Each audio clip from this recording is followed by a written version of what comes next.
ഭാരതത്തിൽ സ്ഥാപിതമായ പൗരാണിക എപ്പിസ്കോപ്പൽ സഭയാണ് പരിശുദ്ധ മലങ്കര ഓർത്തഡോക്സ് സഭ. ഇന്നയോളം ഭാരതത്തിന്റെ ഭരണഘടനയെയും നീതിന്യായ വ്യവസ്ഥകളെയും ദൈവപ്രകാരം മാനിച്ചും അനുസരിച്ചുമാണ് പരിശുദ്ധ സഭ നിലനിന്നിരുന്നത്. ഭാരതത്തിലെ എല്ലാ ജനവിഭാഗത്തോടും വർണ്ണവർഗ മത വിവേചനമില്ലാതെ അങ്ങേയറ്റം സഹിഷ്ണുതയോടെയാണ് പരിശുദ്ധ സഭ പ്രവർത്തിച്ചുകൊണ്ടിരിക്കുന്നത്. ഈ സഭ ഇന്ന് ഭരിക്കപ്പെടുന്നത് 1934 പരിശുദ്ധ സഭാപിതാക്കന്മാരാൽ സ്ഥാപിക്കപ്പെട്ടത് ഭാരതത്തിന്റെ പരമോന്നത നീതിപീഠം അംഗീകരിച്ചതുമായ ഭരണഘടന പ്രകാരമാണ്. എന്നാൽ കാലക്രമത്തിൽ ഉണ്ടായ ചില ആത്മീയ ഭൗതിക അധികാര തർക്കത്തെ തുടർന്ന് ബഹുമാനപ്പെട്ട സുപ്രീം കോടതിയുടെ അന്തിമ വിധി വരികയും 2002 ബഹുമാനപ്പെട്ട കോടതിയുടെ നിരീക്ഷണത്തിൽ നടന്ന മലങ്കര അസോസിയേഷൻ അത് അംഗീകരിക്കുകയും നിയമപരിരക്ഷ നൽകുകയും ചെയ്തു. എന്നാൽ ഈ കേസിൽ എതിർകക്ഷികളായ അന്ത്യോക്യ പാത്രിക വിഭാഗം ഇത് സഹകരിക്കാതെ സ്വന്തം നിലയിൽ പുതിയ സഭയും ഭരണഘടനയും ഉണ്ടാക്കി പ്രവർത്തിച്ചു വരുന്നു.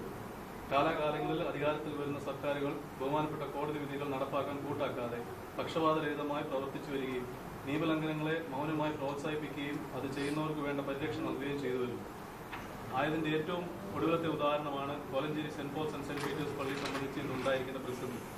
ഇതിൽ മനം നൊന്ന് പരിശുദ്ധ ബാവാ തിരുമനസ്സും മറ്റ് തിരുമേനിമാരും വൈദികരും വിശ്വാസ സമൂഹവും കൂടി അവിടെ സമാധാനപൂർണമായ രീതിയിൽ കർത്തൃപാതയെ പിന്തുടർന്നുകൊണ്ട് സർക്കാർ നടപടി ഉടനുണ്ടാകണമെന്ന് ആവശ്യപ്പെട്ട് ഉപവാസ പ്രാർത്ഥന 11/9/2011 മുതൽ നടത്തിവരുന്നത്. ഇതിനെതിരെയും സംഘടിത ആക്രമണവും മറ്റ് വിധ്വംസക പ്രവർത്തനങ്ങളും നിയമവ്യവസ്ഥയെ വെല്ലുവിളിച്ചുകൊണ്ട് എതിർഭാഗം നടത്തിക്കൊണ്ടിരിക്കുന്നു.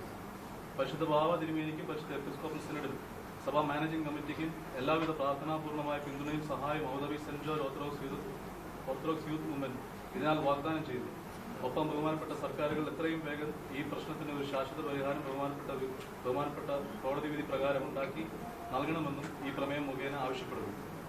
ഞങ്ങളുടെ രക്ഷകനായ യേശുക്രിസ്തുവിൽ അവയപ്പെട്ടും പരിശുദ്ധ ദേവമാതാവിന്റെ മധ്യസ്ഥതയിലും സഭയുടെ കാവൽ പിതാവായ മാർത്തോമാ ശ്ലീഹായുടെ മധ്യസ്ഥതയിലും ശേഷം എല്ലാ ശുദ്ധിമാന്മാരുടെയും ശുദ്ധിമതരുടെയും മധ്യസ്ഥതയിൽ അവയപ്പെട്ടുകൊണ്ട് അവതാരകൻ, സെക്രട്ടറി ജി ജേക്കബ്, അനുവാദകൻ ട്രഷറർ ടിറ്റോ 14/9/2011